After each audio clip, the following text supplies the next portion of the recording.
नमस्कार दोस्तों, बहुत बहुत स्वागत है आप सभी का तुल्यारिस के इस डिजिटल प्लेटफॉर्म पर। और आज फिर प्रस्तुत हूँ आपके सामने कुछ और नए प्रश्नों को लेकर के।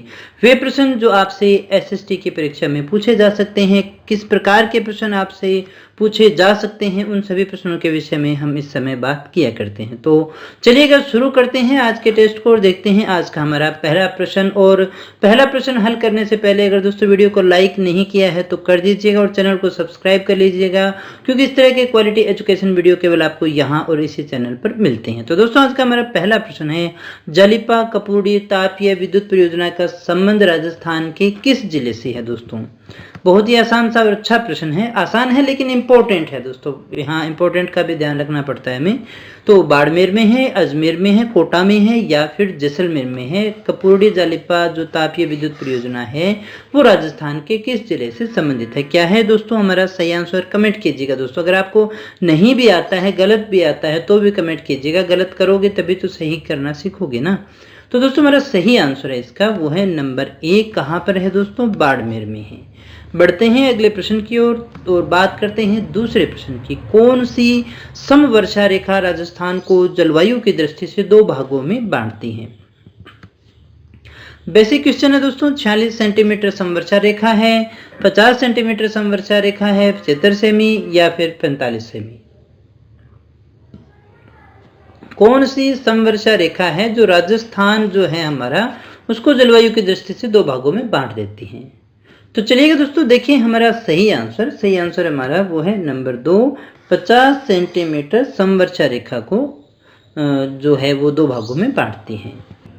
तो दोस्तों हमारा तीसरा प्रश्न है, जिस नदी पर मेजा बांध बनाया गया है उस नदी का नाम क्या है। कौन सी नदी है जिस पर मेजा बांध बनाया गया है। कोठारी है, चंबल है, माही है या फिर बनास नदी है। मेजा बांध जो है, मेजा बांध किस नदी पर बनाया गया है। फटाफट से कमेंट कीजिएगा ताकि देख सकें आपने क्या सीखा है। तो चलिएगा दोस्तों चेक करें, आज का हमारा सही आंसर है वो है नंबर 1। मेजा बांध जो है वो किस नदी पर बनाया गया है दोस्तों, तो वो बनाया गया है कोठारी नदी पर। अगले प्रश्न को देखते हैं दोस्तों। सिद्धमुख नहर जो है वो कौन से जिलों के युग में सिंचाई करती है। इनमें से कौन से जिलों का जोड़ा है जहां पर सिद्धमुख नहर परियोजना से सिंचाई की जाती है। हनुमानगढ़ और गंगानगर है, गंगानगर और चूरू है, चूरू और हनुमानगढ़ है या फिर सीकर और चूरू है। दोस्तों कहाँ पर है सिद्धमुख परियोजना जहां पर जो है सिंचाई करने का काम इसके द्वारा होता है दोस्तों। तो सही आंसर हमारा नंबर 3 है, चूरू और हनुमानगढ़ ये जगह हमारी ऐसी है। अगले प्रश्न को देखिएगा। लूनी जवाई बेसिन जो है इसको किस नाम से भी जाना जाता है। लूनी जवाई बेसिन जो है हमारा उसको अन्य किस नाम से भी जाना जाता है। बांगर प्रदेश, गोडवार प्रदेश, घग्गर का मैदान या फिर छप्पन का मैदान। लूनी जवाई बेसिन को किस नाम से जाना जाता है दोस्तों, कमेंट कर दिया होगा आपने तो आंसर चेक कर लीजिएगा। सही आंसर है हमारा नंबर 2, उसे हम गोडवार प्रदेश के नाम से जानते हैं। आगे बढ़ते हैं दोस्तों छठे प्रश्न की ओर। राजस्थान में घास के मैदान और चारागाह जो है वो क्या कहलाते हैं। ध्यान दीजिएगा दोस्तों, घास के मैदान और चारागाह है जो उसके नाम पूछा गया है। बीड़ है, द्वार है, बुग्याल है, बंजर है। किसे कहते हैं दोस्तों, क्या कहते हैं। तो दोस्तों हमारा सही आंसर है नंबर 1, बीड़ के नाम से जाने जाते हैं। अगला हमारा प्रश्न है, भारतीय राज्यों में राजस्थान किसका सबसे बड़ा उत्पादक है। इनमें से किसका सबसे बड़ा उत्पादक है राजस्थान। चावल का, सुपारी का, मिर्ची का या फिर ग्वार का।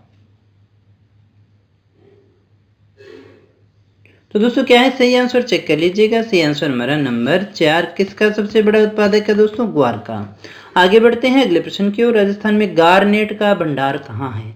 सवाई माधोपुर में है, बूंदी में है, टोंक में है या फिर जयपुर में है। गारनेट का जो भंडार है वो कहाँ पर है दोस्तों। क्या है हमारा सही आंसर, फटाफट से कमेंट कीजिएगा। चेक कर लेते हैं दोस्तों। सही आंसर हमारा नंबर 3 है, टोंक। गारनेट कहाँ होता है, गारनेट है टोंक के अंदर। अगला हमारा प्रश्न है दोस्तों, मोती भार किस जिले की पारंपरिक कढ़ाई का नाम है। मोती भार जो है वो किस जिले की पारंपरिक कढ़ाई का नाम है। पाली की, सीकर की, बूंदी की या फिर जालोर की। क्या है दोस्तों हमारा सही आंसर। ये दोस्तों इतना आसान और बीएसटीसी का क्वेश्चन है, ये तो आसान सा क्वेश्चन है आपका बीएसटीसी का। तो दोस्तों हमारा सही आंसर है वो है नंबर 4, जालोर। अगला हमारा प्रश्न है, जैसलमेर में पालीवाल ब्राह्मणों द्वारा शुरू की गई परंपरागत नवीनतम जल संरक्षण की विधि क्या कहलाती है?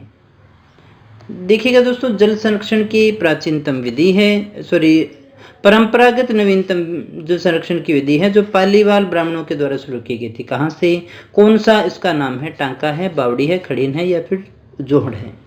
तो दोस्तों हमारा सही आंसर है वो है नंबर 3 खड़ीन है। इसमें देखिएगा जो है मिट्टी को रोक करके मिट्टी से इस तरह से दीवार से बना दी जाती है और जो पानी है उसको इकट्ठा कर लिया जाता है, बरसात के पानी को, और फिर वहां पर खेती की जाती है। दोस्तों जामसर प्रसिद्ध है, किसके लिए जाना जाता है? रॉक फास्फेट के लिए, जिप्सम के लिए, मुल्तानी मिट्टी के लिए या फिर एस्टोस के लिए?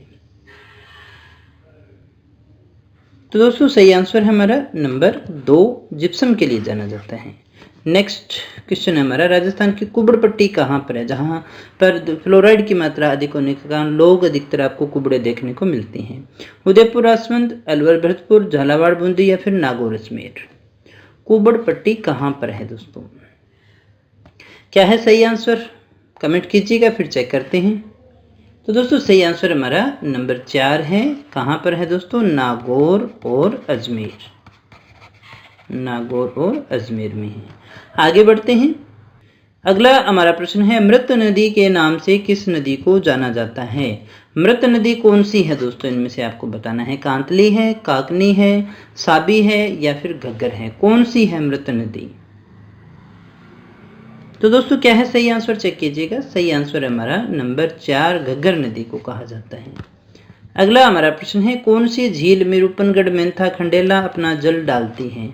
कौन सी नदी है, कौन सी झील है जिसमें रूपनगढ़, मेंधा और खंडेला जो है वो अपना जल डालती है? फलोदी झील है, सांबर झील है, पंचभद्रा है या फिर डिडवाना झील है? क्या है दोस्तों हमारा सही आंसर? चेक करिएगा। सही आंसर हमारा नंबर 2 सांबर झील। अगला हमारा प्रश्न है, बीकानेर में प्रवाहित होने वाली नदी कौन सी है? घग्गर, कंकाती, स्वर्ण रेखा या फिर इनमें से कोई नहीं? बीकानेर में प्रवाहित होने वाली नदी कौन सी है दोस्तों? फटाफट से कमेंट करके बताइएगा। चलिएगा दोस्तों आंसर चेक करते हैं। हमारा वो है नंबर 4 इनमें से कोई नहीं, क्योंकि बीकानेर चूरू में कोई भी नदी नहीं बहती है, कोई नदी नहीं है यहाँ पर। अगला हमारा प्रश्न है, राजस्थान में गर्मियों में स्थानीय चक्रवात के कारण उत्पन्न हुए धूल भरे बवंडर को हम क्या कहते हैं? स्थानीय चक्रवात के कारण क्या कहते हैं? लू कहते हैं, प्रति चक्रवात कहते हैं, बमूलिया कहते हैं, टाइफून कहते हैं, क्या कहते हैं दोस्तों? क्या है हमारा सही आंसर? फटाफट से कमेंट करके बताइएगा। तो दोस्तों हमारा जो सही आंसर है वो है नंबर 3 बमूलिया कहते हैं। जून माह में सूर्य किस जिले में लंबवत चमकता है, यानी सीधा चमकता है? सूर्य की किरणें सीधी पड़ती है जून माह में। बीकानेर है, बांसवाड़ा है, चित्तौड़गढ़ है, उदयपुर है, कौन सा है दोस्तों?